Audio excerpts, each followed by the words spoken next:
तो चलिए आगे बढ़ते हैं हमारे आज के दिन के इस पहले वीडियो की तरफ। तो देखिए आपको याद होगा, आई थिंक 2 दिन पहले मैंने एक वीडियो आपको बना कर दिया था जिसमें अमेरिका और चाइना में जो काफी बड़ा हिस्टोरिकल डील जो होता हुआ देखने को मिला, उसका इम्पैक्ट ग्लोबल मार्केट में किस टाइप का पॉजिटिव हमको देखने को मिला, वो भी चीजें हमने उसमें अंडरस्टैंड की। लेकिन उसमें एक बात मैंने आपको बोली थी कि उस डील में बहुत सारे ट्विस्ट एंड टर्न्स थे, बहुत सारे गूगली उस डील में आपको देखने को मिलेगी। बिकॉज कहने को फाइनल डील होने के बावजूद भी वो फाइनल डील नहीं थी, उसका और भी बड़ा इम्पैक्ट जुलाई के महीने में 9-10 तारीख के आसपास होता हुआ देखने को मिलेगा, जब इसके बारे में और भी खबरें आती हुई नजर आएगी। वो बात भी उस वीडियो के माध्यम से हमने करके रखी थी। और अभी जो ये वीडियो यहाँ पर मैं आप लोगों के सामने प्रेजेंट करने वाला हूँ, यहाँ पर भी काफी इंटरेस्टिंग पॉइंट मैं आपके सामने रखने वाला हूँ। बिकॉज अमेरिका मार्केट में एक बहुत ही बड़ा प्रॉब्लम है, और उसमें ये टैरिफ का जो गेम है ये आने वाले महीने में, मतलब ये जुलाई का जो महीना है, इसमें एक बहुत ही बड़ा गेम खेलता हुआ नजर आएगा। वो कैसे, वो सारी चीजें इस वीडियो के माध्यम से यहाँ पर मैं आपके सामने जितना हो सकता है उतना इजी लैंग्वेज में प्रेजेंट करने का ट्राई करने वाला हूँ। तो हो सके तो इस वीडियो के साथ आप अंत तक बने रहिएगा। और देखिए, जहां तक बात करें हमारे खुद के मार्केट की निफ्टी की, तो निफ्टी का जो ओवरऑल अंडरटोन है, स्ट्रेंथ जो है निफ्टी की, वो अभी के लिए तो काफी बुलिश बनी है। हालांकि आज के दिन जो निफ्टी एनालिसिस का वीडियो मैं कुछ समय के बाद पब्लिश करूंगा, हमारा जो दूसरा चैनल है उस पे, उसमें मैं एकदम डिटेल में उसके बारे में बात जरूर करूंगा। लेकिन मार्केट का अभी हमारे अंडरटोन काफी बुलिश है। इवन यूएस मार्केट का भी जो अंडरटोन है वो काफी बुलिश नजर आ रहा है। लेकिन अभी जो रिपोर्ट मार्केट में आती हुई नजर आ रही है, उस रिपोर्ट में काफी इंटरेस्टिंग चीजें यहाँ पर प्रेजेंट करके रखी है, उसको थोड़ा हम समझने का ट्राई करते हैं। वीडियो को प्लीज लाइक करना, वीडियो को शेयर करना, पहली बार चैनल पे आ चुके हो तो चैनल को सब्सक्राइब भी जरूर करना। तो याद रखना, पहला हाफ 2025 का अभी कंप्लीट होता हुआ आपको नजर आएगा। बिकॉज Q2 अभी बस खत्म होने को है, 1-2 दिन ही Q2 के बचे हुए हैं। आज की तारीख 29 जून 2025 की है, तो मतलब Q2 लगभग खत्म होने को आ ही चुका है। तो यहाँ पर आपको समझना पड़ेगा, जो अपडेट यहाँ पर हम देखने वाले हैं, रिपोर्ट हम पढ़ने वाले हैं, वो अमेरिकन मार्केट की है। आज भी जो नए लोग बाजार में आते हैं उनको समझ में नहीं आता कि अमेरिका मार्केट का रिपोर्ट बहुत बार क्यों आता है और उसका इम्पैक्ट क्यों ग्लोबल मार्केट पे गिरता है। बिकॉज ऑफ डॉलर का जो स्ट्रेंथ है, अभी भी अमेरिकन मार्केट जो ओवरऑल मार्केट का एक सबसे बड़ा मार्केट जो आज भी माना जाता है, तो ऑब्वियस सी बात है, अमेरिकन मार्केट में जो भी बड़ा नेगेटिव इंपैक्ट होगा या जो भी बड़ा पॉजिटिव इंपैक्ट अगर चांसेस होगा, तो उसका रिएक्शन बाकी सारे अलग अलग मार्केट में आएगा ही आएगा। खास करके इमर्जिंग मार्केट में, जिसमें अभी भी हम इंडियंस वहां पर हिस्सा देखने को मिलेंगे। अभी भी हमारा मार्केट जो है इमर्जिंग मार्केट में, इस बात को हमको याद रखना है। तो देखिए, अमेरिकन मार्केट की बात करें, एक जबरदस्त volatility, ups and downs volatility को बोला जाता है। ये पिछले 6 महीने में या फिर फर्स्ट हाफ में हमको देखने को मिली है। S&P 500 का जो इंडेक्स है, 19% का ड्रॉप इसमें हमको देखने को मिला था हाई लेवल से। लेकिन उसके बाद बहुत तेजी से रिकवरी भी हमको देखने को मिली, और इतना ही नहीं, नया रिकॉर्ड हाई भी उसके बाद इसने लगा दिया। अब इमेजिन करो, ये इतना आसान नहीं है। हम इंडेक्स की बात कर रहे हैं, किसी स्टॉक की बात नहीं कर रहे हैं कि 19-20% गिरा और उसके बाद डायरेक्टली रिकॉर्ड हाई लगा दिया कुछ ही महीनों में। तो it is not a joke. ये अपने आप में क्लियरली एक इंडिकेशन देता है कि मार्केट में अभी के टाइम बहुत ही बड़ी स्विंग चल रही है, वॉलेटिलिटी बहुत हाईएस्ट लेवल की चल रही है।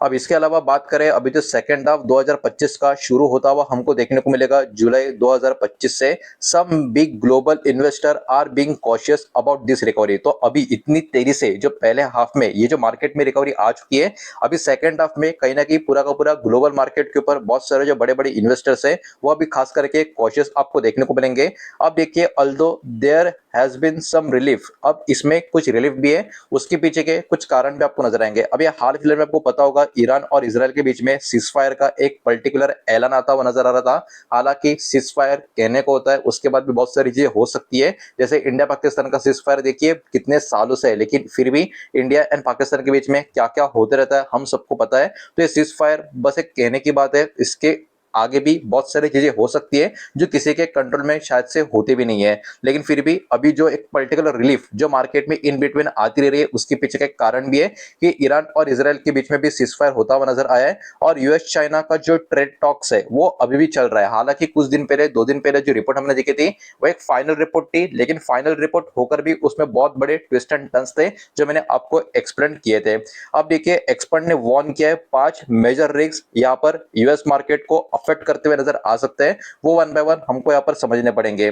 सबसे पहला टैरिफ डेडलाइन का रिस्क आपको देखने को मिलेगा, जो हमने बात भी किया था 2 दिन पहले उस रिपोर्ट में कि जुलाई 9 की तारीख काफी इंपॉर्टेंट है, बिकॉज यहाँ पर अमेरिका फाइनलाइज करेगा सारे के सारे जो टैरिफ डील्स है जो भी इनके इंपॉर्टेंट या की पार्टनर से उनके साथ, की ट्रेड पार्टनर से उनके साथ।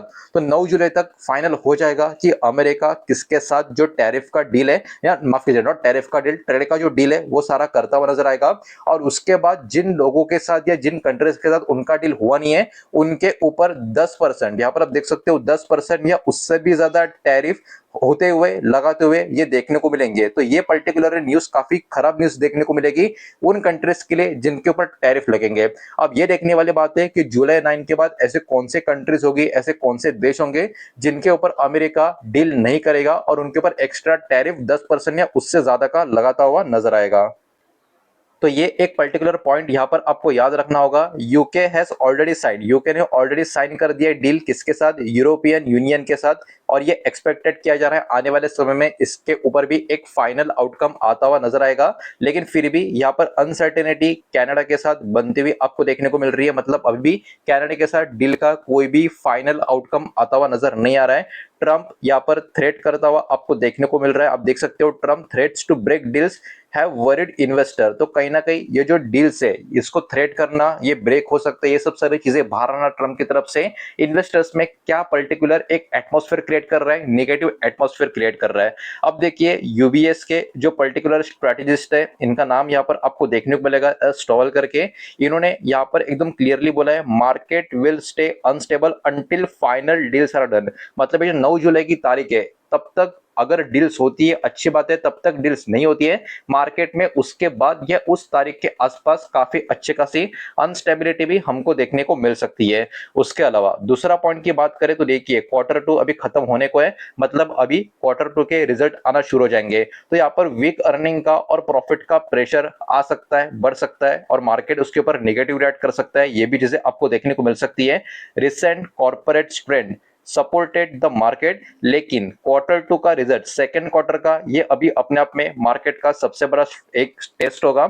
और जो सर्वे यहाँ पर किया गया उसके हिसाब से आप देख सकते हो सीईओ जो है यूएस कंपनीज के ज्यादा करके निगेटिव है, पॉजिटिव नहीं है, नेगेटिव है about hiring and spending. Hire करने के लिए, स्पेंड करने के लिए पैसा अभी के टाइम यूएस कंपनी के मैक्सिमम सीईओ नेगेटिव अपना एक व्यू दे रहे हैं, जो इंडिकेशन है कुछ तो प्रॉब्लम है इकोनॉमी में या ओवरऑल रिसेशन टाइप का माहौल बनता हुआ नजर आ रहा है। अगर लैस डेडली की बात करें, आप देख सकते हो इन्होंने भी यहाँ पर बोल के रखा है as the business environment gets tougher, जैसे जैसे बिजनेस का एनवायरनमेंट एक टफ होता जा रहा है, प्रॉफिट का एक्सपेक्टेशन भी हम नीचे की तरफ देख रहे हैं। तो ये भी एक इंडिकेशन क्या दे रहा है, पॉजिटिव या नेगेटिव, नेगेटिविटी की तरफ ये इंडिकेशन दे रहा है। और कहीं ना कहीं उन्होंने आखिरी लाइन में यही बोला है this could cause the market to become uncertain और डायरेक्शनलेस। तो यहाँ पर इन्होंने ये नहीं बोला है कि मार्केट को काफी डेंजर गिरावट आएगी, इन्होंने एकदम क्लियरली बोला है ऐसे पर्टिकुलर रीजंस की वजह से मार्केट में अनसर्टेनिटी बढ़ेगी या मार्केट डायरेक्शनलेस हो जाएगा। डायरेक्शनलेस मतलब इन शॉर्ट मार्केट में काफी बड़ी वॉलेटिलिटी, काफी बड़े बड़े स्विंग्स, अतरंगी स्विंग्स आते हुए हमको नजर आ सकते हैं, जिसके हिसाब से हमको मेंटली प्रिपेयर रहना चाहिए।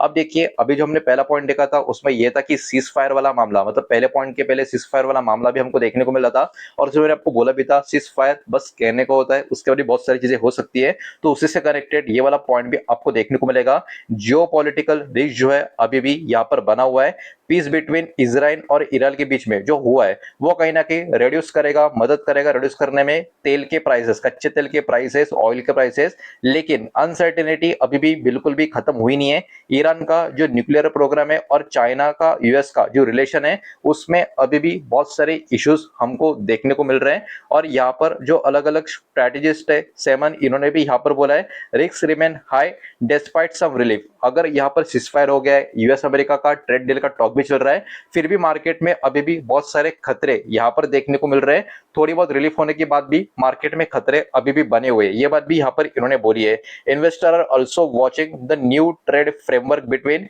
यूएस एंड चाइना, जो भी 2 दिन पहले हुआ था, अबाउट रेयर अर्थ एक्सेस। जो रेयर अर्थ का मिनरल्स था, आपको याद होगा हमने उसके बारे में डेडिकेटेड एक वीडियो बनाया था, डिस्कस किया था। तो इसके ऊपर भी इन्वेस्टर्स एक ध्यान रख के बैठे कि इसके ऊपर आने वाले समय में ये जो रेयर अर्थ का एक्सेस है, चिप का जो टेक्नोलॉजी है, जो अमेरिका चाइना के बीच में जो ट्रेड डील हुआ है, लेकिन उसका बहुत सारा जो सेंसिटिव जो चीजें वो अभी भी उनका जो आप बोल सकते हो जो एक बोलते हैं ना एक हाथ में रखना, वो अभी भी पावर चाइना के हाथ में देखने को मिलेगी। तो ये किस तरीके से आगे अच्छा चल पाता है या नहीं चल पाता है, इसके ऊपर भी बड़े बड़े इन्वेस्टर ध्यान रख के बैठे, बिकॉज अभी भी जो कंट्रोल है वो चाइना का ही इस डील में आपको देखने को मिलेगा, जो ऑब्वियस सी बात है अमेरिका को बार बार इतना पसंद नहीं आने वाला। उसके बाद बात करें अमेरिका का सबसे बड़ा प्रॉब्लम का, यूएस डेब्ट एंड फेडरल रिजर्व का रोल अभी आने वाले समय में काफी इंपॉर्टेंट रहने वाला है। यूएस क्रेडिट रेटिंग जो है रिसेंटली यहाँ पर डाउनग्रेड हो चुकी है।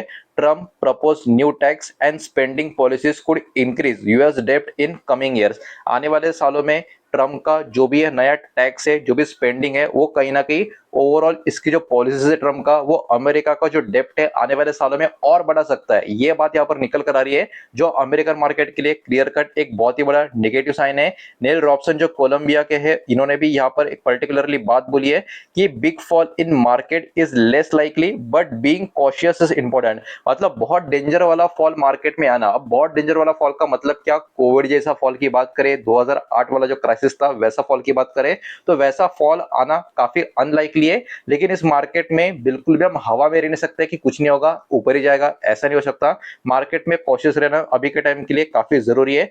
There is also uncertainty over the next Fed chairman. अगला फेड चेयरमैन कौन होगा, इसके ऊपर भी मार्केट को अभी भी क्लियर डायरेक्शन नहीं है, कुछ भी अता पता नहीं है। तो इसके वजह से भी मार्केट में एक अनसर्टेनिटी क्रिएट होती हुई आपको देखने को मिल रही है। ट्रंप में चूज समवन लेस इंडिपेंडेंट, जो लेस इंडिपेंडेंट बंदा है उसको ही ट्रंप यहाँ पर चूज कर सकते हैं। ये पर्टिकुलर बात मार्केट में अभी चल रही है, जिसके कारण इन्वेस्टर्स में वरी देखने को मिल रही है, जो ऑब्वियस सी बात है पॉजिटिव नहीं नेगेटिव टाइप का साइन मार्केट के लिए निकल कर आता है। अब सबसे बड़ी बात, हाई मार्केट वॉल्यूएशन आपको नजर आएगा किसका, अमेरिकन मार्केट का। अब देखिए S&P 500 trading at 22 times forward earning ratio, जो फॉरवर्ड अर्निंग रेशियो है उससे 22 गुना ऊपर S&P 500 का इंडेक्स ट्रेड करता हुआ नजर आएगा। जो 10 साल का एवरेज है 18.6, उससे भी काफी ऊपर की तरफ है, लगभग 4% ऊपर की तरफ है, 4 पॉइंट ऊपर की तरफ है। तो ये भी इंडिकेशन दे रहा है वैल्यूएशन यूएस मार्केट का काफी ज्यादा स्ट्रेच हो चुका है। Some investor believe the market is too expensive. बहुत सारे इन्वेस्टर, एक्सपर्ट्स भी नहीं, इन्वेस्टर खुद बिलीव कर रहे हैं कि मार्केट सिर्फ एक्सपेंसिव नहीं, बहुत ज्यादा एक्सपेंसिव होता हुआ यहाँ पर देखने को मिल रहा है। मतलब बस थोड़ा बहुत महंगा नहीं, बहुत ज्यादा महंगा होता हुआ नजर आ रहा है, और ये खुद इन्वेस्टर अभी मानना शुरू हो चुके हैं। Specially when US economy is weak, मतलब अमेरिका की इकोनॉमी वीक है लेकिन मार्केट लगातार पंप कर रहा है ऊपर की तरफ, रिकॉर्ड के ऊपर रिकॉर्ड हाई लगा रहा है, तो ये बिल्कुल भी सही डायरेक्शन में मार्केट नहीं जा रहा है अभी, ऐसा मानना खुद वाकई इन्वेस्टर्स का निकल कर आ रहा है। उसके ऊपर डेविड चाउ जो है इन्वेस्को के, इन्होंने यहाँ पर एक बात बोली है, if the US economy weakens, मतलब यूएस की जो इकोनॉमी है और यहाँ पर वीक बनती जाती है तो वैल्यूएशन यहाँ पर और भी फॉल होता हुआ हमको नजर आएगा। ये also at that foreign markets are cheaper and may offer better investment opportunity. अब ये लास्ट वाला लाइन जो है इस वीडियो का ये काफी इंपॉर्टेंट है। अमेरिका मार्केट में इकोनॉमी का वीक होना ये प्रॉब्लम है, वैल्यूएशन और ज्यादा प्रॉब्लमेटिक होना ये भी एक प्रॉब्लम है, लेकिन इन्होंने ये भी बोला है, जो एक्सपर्ट है डेविड चाउ, इन्होंने ये बोला है कि फॉरेन मार्केट चीपर है। फॉरेन मार्केट तो बहुत सारे है, जापान का भी मार्केट है, हमारा मार्केट है, बहुत सारे मार्केट है, उन्होंने स्पेसिफिकली किसी एक का नाम लिया नहीं है, लेकिन उन्होंने ये बोला कि अमेरिका छोड़कर जो फॉरेन मार्केट है वो चीपर है और ऑफर कर सकते हैं बेटर इन्वेस्टमेंट अपॉर्चुनिटी। इसका मतलब एक सिग्नल ये भी निकल कर आ रहा है कि बड़े बड़े प्लेयर्स कहीं ना कहीं अमेरिका से अपना माल बेचने की तैयारी करते हुए नजर आ सकते हैं। और अभी जो अमेरिका में इतनी बड़ी तेजी, रिकॉर्ड हाई के ऊपर रिकॉर्ड हाई, बहुत सारे इंडेक्स जो लगा रहे, जबरदस्त तेजी जो हो रही है, वो तेजी कुछ दिन या कुछ हफ्तों की होने के बाद एक बहुत बड़ी गिरावट की तरफ अमेरिकन मार्केट बढ़ता हुआ हमको नजर आ सकता है। ये सारी इंडिकेशंस यहाँ पर हमको देखने को मिल रहे हैं। और अमेरिकन मार्केट में अगर लगातार बड़ी बड़ी गिरावट आना शुरू हो गई तो उसका कुछ ना कुछ इंपैक्ट हो बाकी सारे मार्केट के ऊपर, खास करके इमर्जिंग मार्केट के ऊपर भी ऑब्वियस सी बात है होता हुआ नजर आएगा। ये बात तो हम सबको पता है, इसलिए यहाँ पर कहीं ना कहीं थोड़ा सा मेंटली अलर्ट भी रहना है, मेंटली हमको यहाँ पर ध्यान भी रखना है। बिकॉज देखिए निफ्टी में भले ही इतने दिनों से काफी बढ़िया तेजी आ रही हो, लेकिन मैक्सिमम लोगों के पोर्टफोलियो में कुछ खास फर्क नहीं पड़ा। ये बात भी आपको यहाँ पर समझनी होगी, बिकॉज निफ्टी के जो 50 स्टॉक है उनमें से ही 10 या 8 स्टॉक के मोमेंटम की वजह से निफ्टी का इंडेक्स चलता है, लेकिन हमारा ओवरऑल मार्केट का जो वॉल्यूम है वो निफ्टी का इंडेक्स में काफी बढ़िया परफॉर्म करता हुआ जरूर नजर आ रहा है, लेकिन अभी भी लोगों के जो पोर्टफोलियो है उसमें कुछ खास इंप्रूवमेंट नजर नहीं आ रही है। तो ये भी कहीं ना कहीं मार्केट में हमको बता रहा है कि कॉशियस तो इस मार्केट में हमको रहना पड़ेगा। तो जितना हो सकता है उतना ईज़ी लैंग्वेज में आपको यहाँ पर मैंने सब कुछ समझाने का, बताने का ट्राई किया है। हालाँकि अब ये आपके ऊपर है कि ये चीज़ आपको सीरियसली लेनी है या नहीं, लेकिन फिर भी मेरे हिसाब से आपको इस मार्केट में थोड़ा-सा अलर्ट तो यहाँ पर रहना होगा, बिकॉज़ चीज़ें यहाँ से थोड़ी बहुत खराब अमेरिकन मार्केट के कारण हो सकती है। उम्मीद करता हूँ वीडियो समझ आया होगा और पसंद आया होगा तो वीडियो को लाइक करें, दोस्तों से शेयर करें। पहली बार चैनल पे आ चुके हो तो सब्सक्राइब भी कर देना और कोई भी स्टॉक में निवेश करने से पहले खुद की स्टडी ज़रूर करें, फाइनेंशियल एडवाइजर की सलाह ज़रूर लें। मिलते हैं नेक्स्ट वीडियो में, धन्यवाद।